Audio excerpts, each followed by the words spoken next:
Hey, what's going on, guys? I got a special guest here today. We have Leo Popik. He's the founder and CEO of Leading Tears. We're excited to have you on the hashtag Clockedin podcast today, Leo. How has resilience shown up in your life? Gordon, great to be here with you. It showed up many, many times. I've had to reinvent my career several times. And the most recent one was when I started Leading Peers, the backstory for what is, my passion project, my job, Yeah. building this organization. And the story, I'll take you back to 2014. Okay, so my wife and I are living in Brazil. We fly to the States for a vacation. She tells me at some point that she wants to move to the US. And I said, okay, great. Um, if it's for the kids, it made a lot of sense, right? They had never lived here. And I had lived in the US growing up. And then I went back to South America, which is where my family's from. So we moved here at the beginning of 2017. We come here with our travel company that we owned. I was a full-time CEO.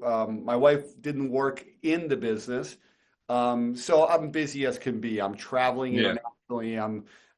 We had 45 full-time employees in 10 different countries, Oh, hundreds wow. of independent, contractors, and it was busy. It was an 8-digit revenue business. It was super busy, going to trade shows, visiting clients, going to their big events. Sometimes these events were like $500,000 tickets for us. So, Wow. it was like one week of hosting 300 people in, I don't know, Rio de Janeiro or Buenos Aires or Mexico Yeah. City.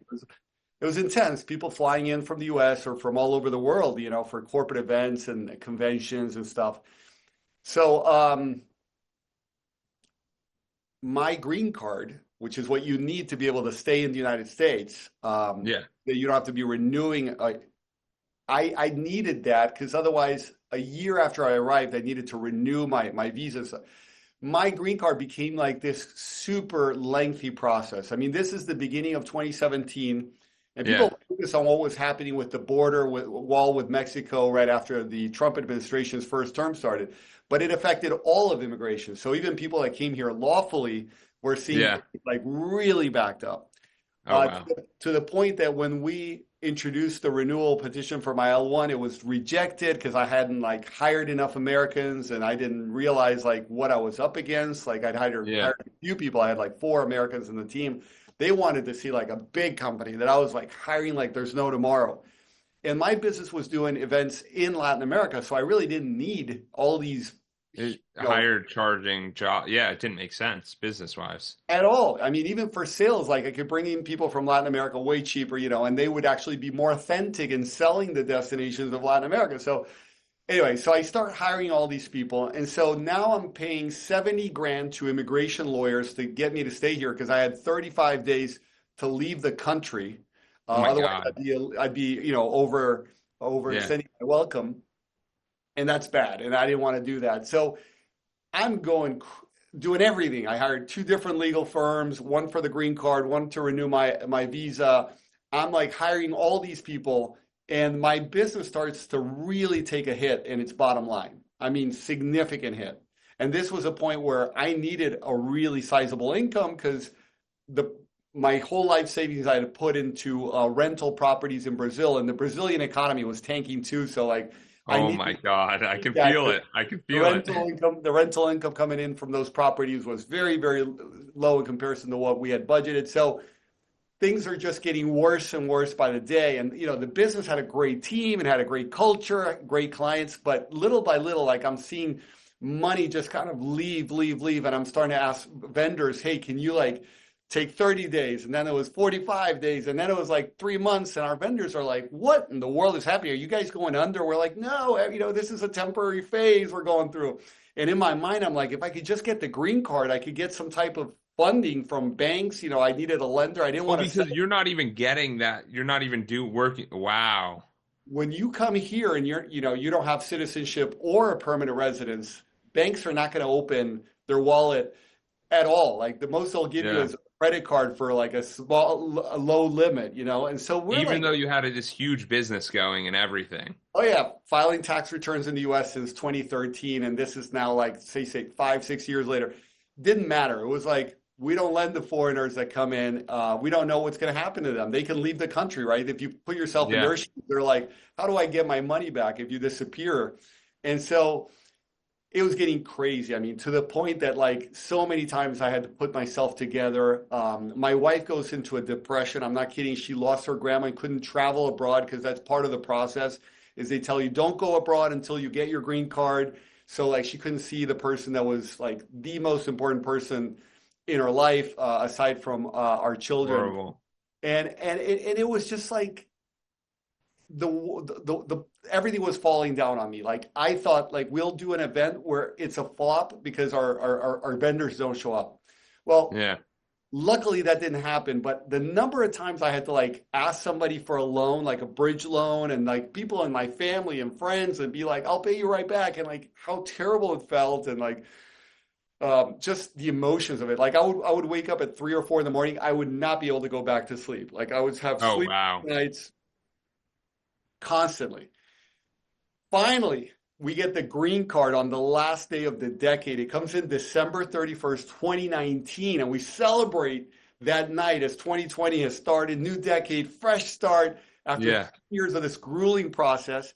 And I'm like, now we're going to kill it. We're going to get that funding. We're going to be able to like improve our terms. I'm going to be able to sleep again. This is going to be great. I'm about to implode. Like I'm literally in this, Yeah. like hoping that I don't get sick. And here's what happened, Jordan. You know what happened at the beginning of 2020 and how it affected the Of course. international global corporate event industry. Is it started out of Asia, like the Asian delegates can't come, so we're going to like postpone the event. Then it was a month later, the Europeans can't either, so we're not even sure we're going to do it in the next couple of years. By early March, the industry had been decimated. Like companies are going under. The ones that stick around are shedding 90% of the workforce. Because And they can't support them. And oh when yeah, there's nothing international to do. travel, it's an international travel events company, and now we're moving to this place where no one can travel, no one can do anything. Yeah, it's like selling ice cubes in this in like Yeah. in the North Pole. Like, no, that doesn't sell around here, right? Yeah. Nobody wanted to buy what we were offering. Like, it was like, give us a couple of years and we'll talk. If we're still around, I mean, that was the situation. So now, not only am I dealing with I can't sleep at night, I'm dealing with I don't have anything to provide for my family. This had Oh been my the only God. business that we had put everything into. Remember, the business was in 10 countries, so it was 10 different legal entities. That was hard enough to manage. That's why I didn't want to start another business in another industry. So I had all my eggs in the basket of this one industry, thinking that the worst that could happen was something like the global One financial country, yeah, crisis. one country can go down. You'll be able to do Yeah, the other countries. You're already diversified through countries, which is way better than most people. yeah. But now you're dealing with like zero coming in and all these people saying I'm out of a job if you don't pay me, and so I'm feeling terrible with the 45 full-time employees. I'm feeling horrible with the vendors that had given us 30, 60, 90 days to pay them, that we didn't have money coming in to pay. I'm feeling bad about clients that had events in 2020 that had to cancel, and they're saying give me my money back, like they're trying to stay alive. Many of them were events companies based in the US or Europe. Yeah. And like, well, this is a force majeure thing. Like our vendors aren't giving us our money back either. So I'm in the middle of all that. And I'm like, what do I do? Like, I go out and get a job. I guess I'd never gone out and gotten an employment because I'd always been a self-made kind of entrepreneur. Yeah. So how in the world do I do that? And like, even if I put together a resume, which I hadn't done in like 30 years, I'm 46 at that point. How do I position an industry that, nobody's interested in? Like, I didn't have like a tech background or finance background, something like health that was actually in demand. So going through that was really a heart, gut wrenching, and it was heartbreaking in so many ways. And it really took me to the depths of my being, of like who I And am, you what I ended up, stand for. and the And place, and you had to close that, like, 'cause there was no other option, right? well, I'll tell you what, many days I was like, I'm going to close it today. Many days I was like, if somebody comes in here with $10,000, I'll give it to them. I had been offered millions of dollars for that business. And all of a sudden I'm saying, I'll give it away for 10 grand just to walk away with something. And my wife's like, no, close it in exchange for nothing, right? Because we were so Wow. stressed out. Um, I mean, think about it. I had started that year, 2 months before, thinking, now I'm scaling this thing to 9-digit revenue so I can sell it for like a 9-digit type exit. And now I'm thinking, Yeah. I'll give it away 2 months later. I just want my peace of mind. That's how quickly things change for me in my life. What did that make you realize you value? Because I feel like going through that is so traumatizing. Like most people are like, I have a job, I lost a job. You lost a little income. Not, I had to restart my entire existence, which is so challenging, especially when you have like most of the audience will understand this. It's like you have a certain amount in your bank account and you're like, I'm this type of person. And then the account goes down and they're like, whoa, whoa, whoa, I got to go get the money back. You're like, I identify as an 8-figure entrepreneur. I identify as helping out with these 45 employees, hundreds of contractors, all of these people. And now it's what's the most important? It really becomes a very interesting dynamic. So I appreciate you sharing all that. It made me realize that I valued family greatly because all of a sudden Yes. I'm in lockdowns and I'm realizing that people that didn't have a family are on their own. Yes. It made me realize that I valued my health greatly because people were dying and people were getting sick and worried. Um, and my family had health, and that was a huge blessing. I didn't take that lightly at all. And it made me realize how much I valued entrepreneurship. And you might think, Yes. well, that's kind of ironic. Like, why would you value entrepreneurship when you've just been hit, in the head as hard as anybody can be? And I think the reason is I was looking at the employees of my industry, because remember, I'd been in this industry for 17 years. So many of the people I knew were employees of my own company, some of them. But like I had friends in like hundreds of companies that were our clients or were vendors. And I'm thinking about these people, like, what do they do? I mean, I know that they're not dealing with that they're not going to have an exit, like I was dealing with because they weren't counting on an exit.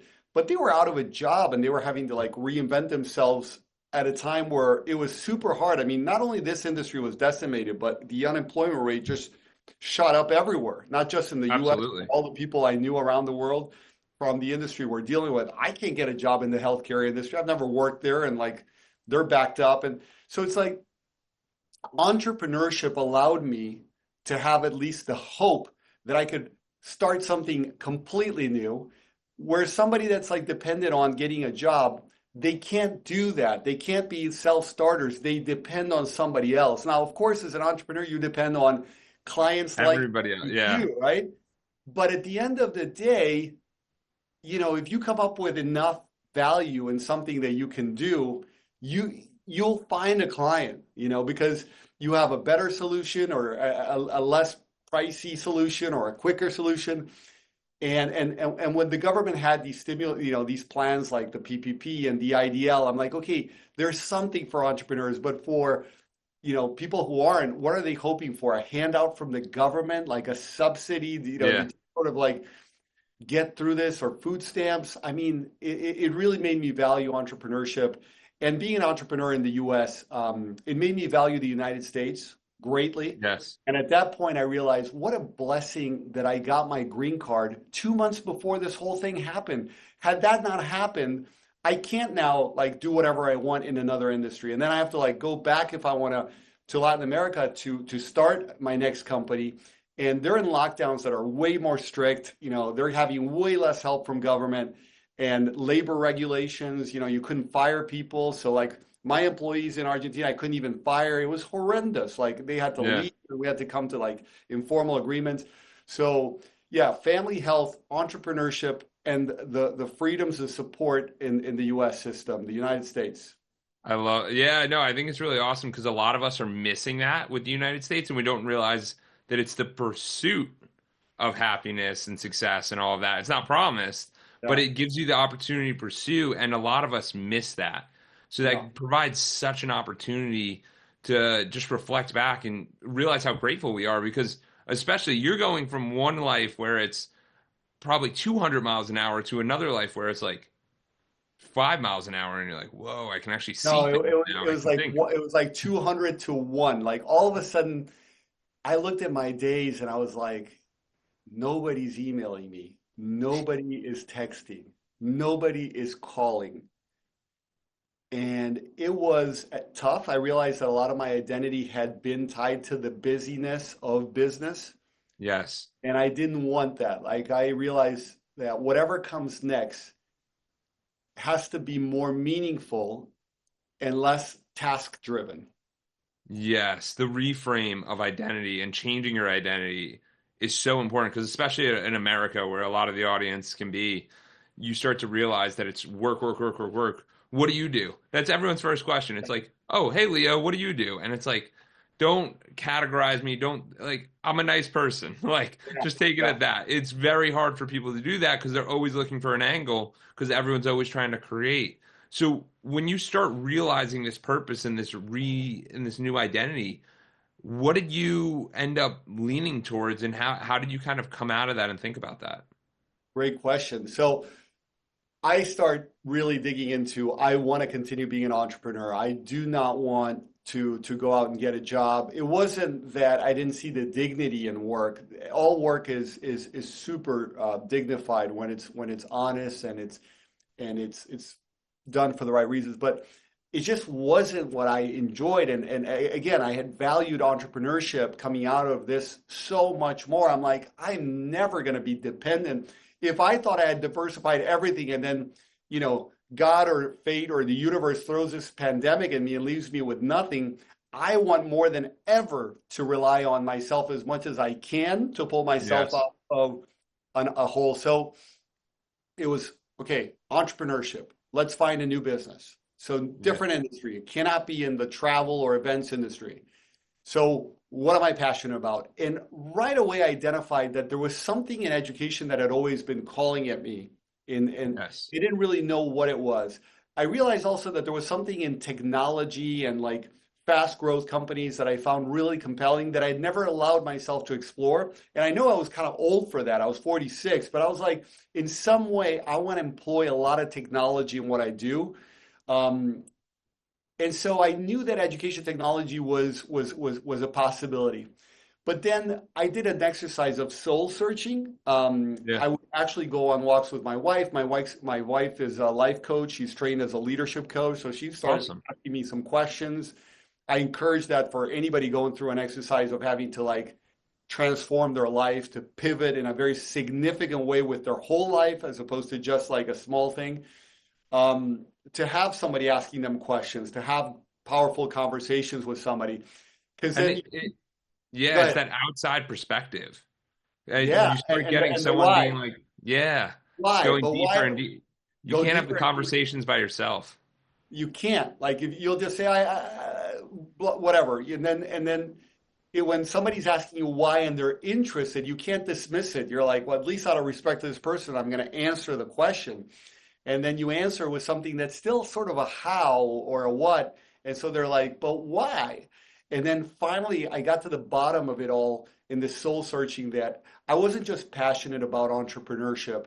I was also very passionate about leadership.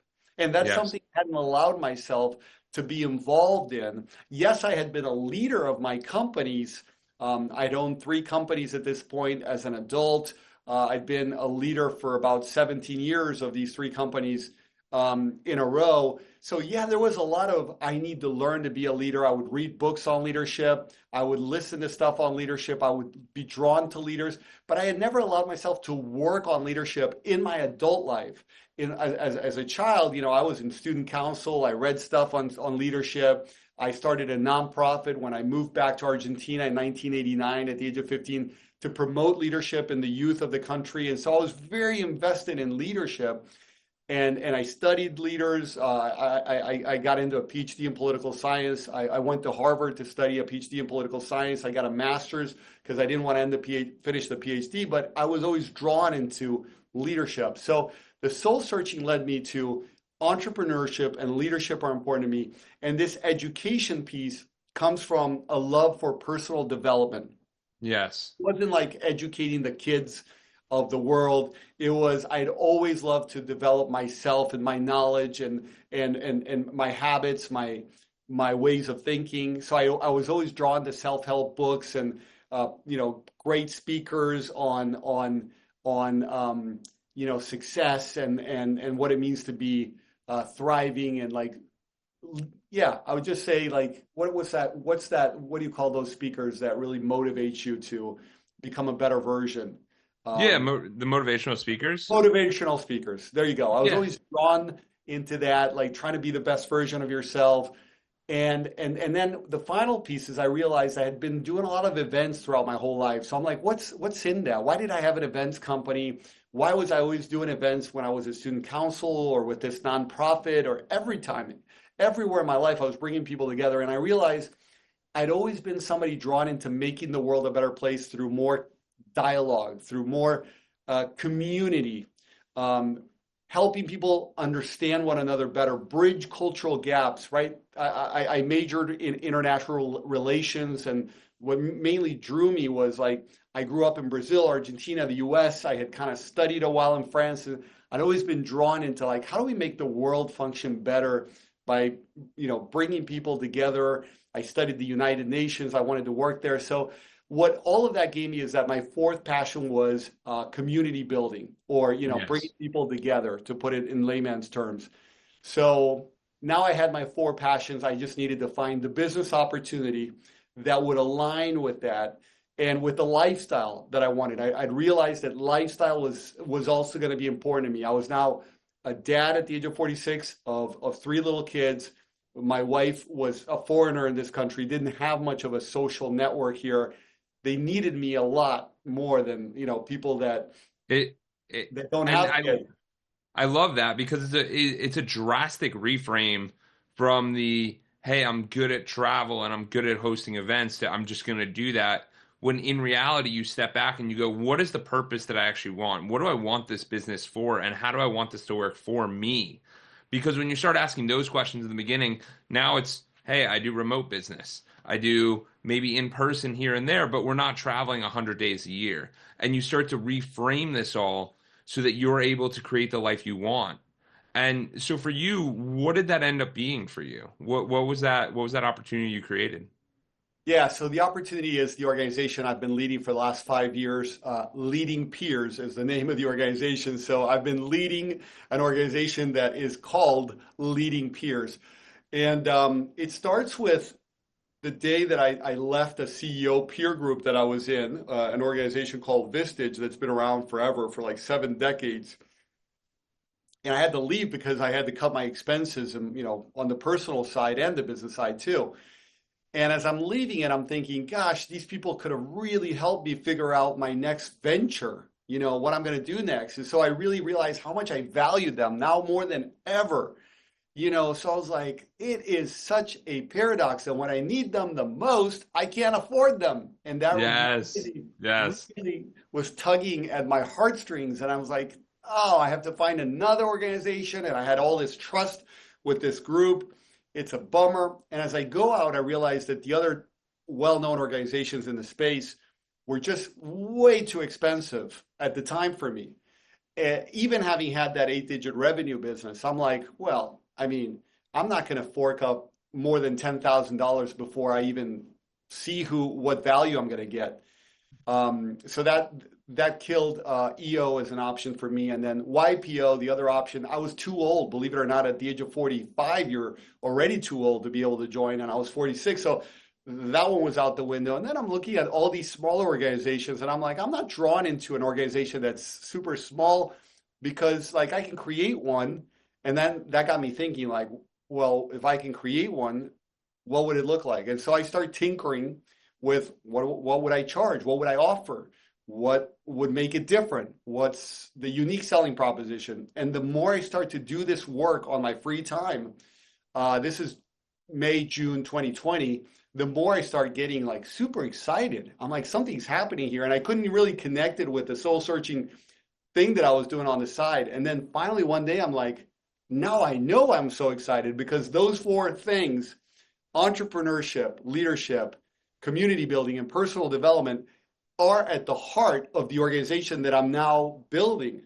And that's, Yes. I knew like I'm doing it for all the right reasons. I am passionate about the things that this organization is going to provide because I know how valuable they are. And I also am good at it because I remember like when I was in Vistage, people in my group, even people that were doing more revenue than me, like 5 times more, like 60 million when I was doing 12 million a year, were like, you're good, man. Your advice is Well, really serving me. the Like there's something in there that I am really good at. And I knew I was really good at events and bringing people together because I had an events company for 17 years that was #1 in Latin American corporate events. So I'm like, I know I'm great at it. I know I'm passionate about it. Now comes the question, can I make money? And that was what needed to be validated. And, over time, it wasn't an overnight success, but after, a couple of years of laying the groundwork, the thing just, took off. Absolutely. I mean, the biggest thing about coaching that I've seen through my clients and just going to your leading peers event is realizing that we have to work on our business. You know what I mean? Not in the business, but on the business. And even if it's personal development, it's work on yourself. And what I mean by that is we have planning time and we have action time. So action time is what most people spend their time on. They're always doing the actions. The planning time is when you step back and you sit there and you start to think, maybe I can do this better. Maybe there's a different way. And most people don't spend time in the planning time. And that's what a group like Leading Peers does, or the coaching I do. It's that planning time where you step up and go, wait a second, am I just inherently doing all these things that I don't need to do? Yeah. It's funny because like you think that being at the top of a company, a lot of people I would say think that it's about like being the guy that puts in the most hours at work or the one that does the most tasks and has the most meetings or phone calls. And that's the image of the leader that they project on TV. Like when you see movies, you're like, oh, the guy in Wall Street, he's like doing trades and he like gets off a call and he's screaming, that's what it's like to be up there. And in reality, it's so much more like being a philosopher, Yes. that you spend a lot of time thinking. You spend a Yeah. lot of time reading. You spend a lot of time in deep conversation. That's really what it's like to be the CEO of a company like Microsoft or Apple today that are so successful. We don't look at those guys who are doing those things right now too much because they're not as flamboyant as maybe Elon Musk is or Jeff Bezos, who are like, But the funny thing is about Elon and Jeff, people don't realize is they're having those deep thought conversations, and Trump even, and all of them. yeah, They all have very deep conversations and thoughts, but they have a completely different personality that's so much more out there, and that's why they've relieved because there is no way people can learn that much by talking that much. Like a lot exactly. of these guys do not talk. Like I've listened to interviews where people were around Trump and they're like, dude, all the guy does is ask questions. He's Yeah, just learning. And he yeah. does that every single, but he has so many people around him, but all we see is the speeches. Oh So you yeah, sit there and go, he just talks all the time. And it's like, yeah, that's what you see. You don't actually know what he does. So it's a yes. little bit different dynamic. So what makes leading peers unique? I know we got to finish up in a couple minutes, but what makes leading peers unique and different? Well, first of all, we provide everybody with a membership that includes 5 programs, one of them being a peer board. This is where peers that are on your board are able to help you and you're able to help them through a process which involves a monthly half-day meeting where no more than 8 members are going to be collaborating to help each other figure out their challenges that they themselves are choosing to bring to the meeting and are preparing for. Second of all, we provide a facilitator for that. And that facilitator is somebody who uh, is just there to facilitate and to advise, but not really somebody, but not there to get advice. Yes. So so that level of expertise in facilitation and advisory is an extra element because we hire people for this position that are business owners, that are usually consultants, that are usually top level entrepreneurs who are now at a different stage of their life, further along where they want to give back, they want to continue learning. They enjoy the adrenaline of the modern business world without necessarily wanting to lead a company themselves. And some of them are still leading a company on the side, so they're very much up to date with what's working for them, the things that they're trying, and they're like trying to soak up the knowledge of the group. So you feel their energy, and that's super unique to us. And you won't find that in another CEO peer group organization. Period. There just isn't another one that The gives you. The facilitation and the under 8 people is drastic because then you actually have someone driving the meeting. The amount of meetings I've gone into where I go, we are getting nothing done Yeah, because no one knows how to drive. A lot of corporate, they don't know how to drive. yeah. So, but when you're driving, you're getting everyone to speak for their amount of time. And maybe if they go too short, they ask an additional question. Or maybe if they go too long, you try to steer them in the right direction without it being rude or off-putting. But the facilitation allows you to actually keep it moving, and every group needs a facilitator. So whether it's leading peers or the coaching group I do, you need someone who facilitates the meetings because otherwise it's just going to be this person said this person said it's nothing's getting done.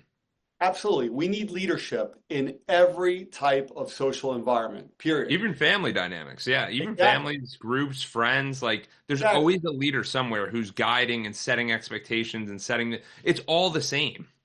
100%. I firmly believe that leadership is crucial. And you don't have to be a leader everywhere, right? Like sometimes if a cop pulls you over, it's clear that the cop is leading the conversation, right? Your job is to answer the questions and not A leader knows their role too. A leader knows their exactly. role. So But in every yeah. social interaction, there has to be. So we provide that leadership. We provide a peer-to-peer meeting every month for our members with one another, people in their board that they know well, that they have a lot of trust with, a lot of meaningful relationships. So they feel very supported at a deep level by their board. And then we have all these other trainings like expert workshops. We have all these community aspects to us, like our networking events that you attended. Then we have all these networks within Leading Peers that you can join. If you're passionate about, for instance, artificial intelligence, you can join a network that's only there to discuss what's happening with that. We have so many of them. As a member, you get one peer board, but you can also be in many networks.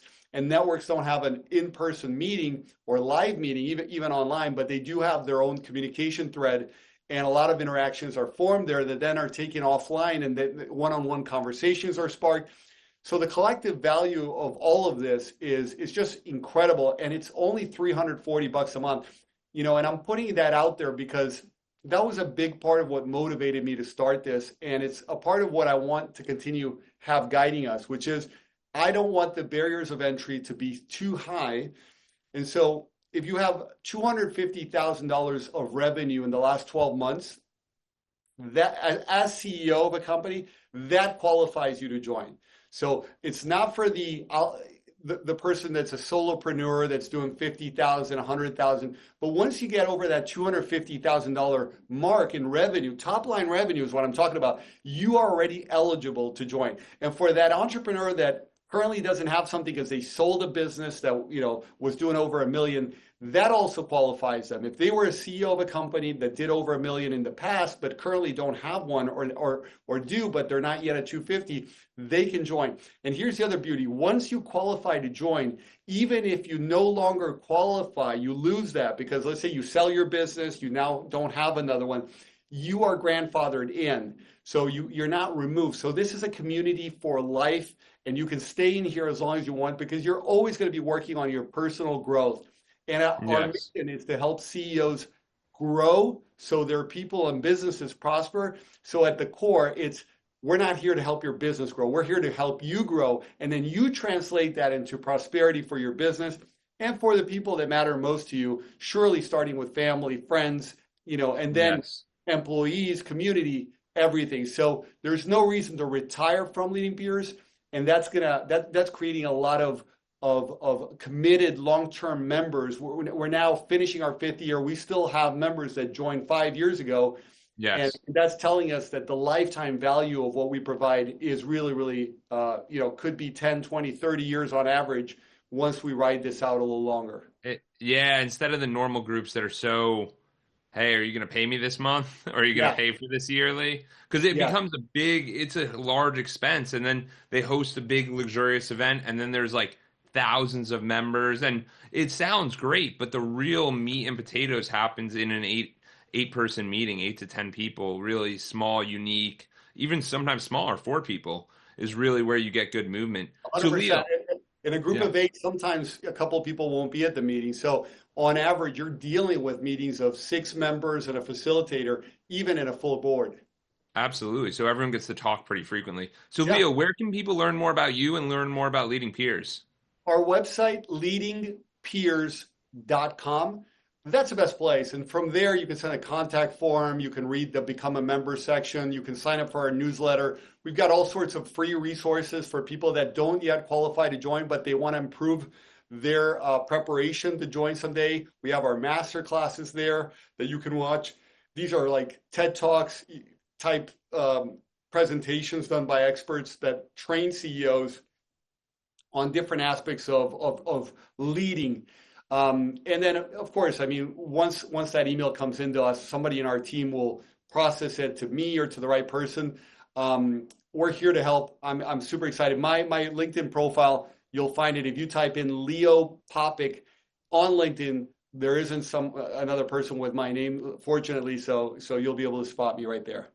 Awesome. We'll throw it all in the show notes. Thank you.